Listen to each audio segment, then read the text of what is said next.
கம்பு தோசை பார்க்கலாமா?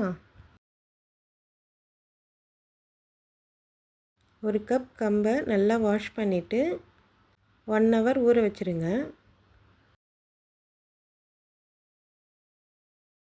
Next mixie ஜாரில் ஊற வச்ச கம்பை ஆட் பண்ணி நல்லா கிரைண்ட் பண்ணி எடுத்துக்கோங்க.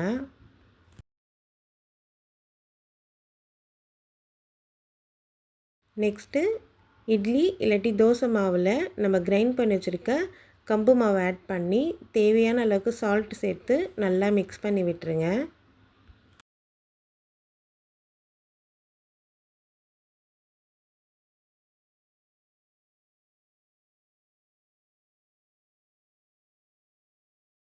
நெக்ஸ்ட்டு தோசைக்கல் நல்லா சூடானதுக்கப்புறம் தோசை சுட்டு எடுத்துக்கோங்க.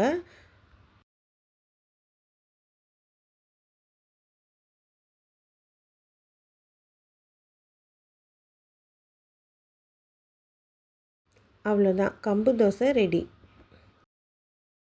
ட்ரை பண்ணி பாருங்கள், ரொம்ப ஈஸியாக இருக்கும்.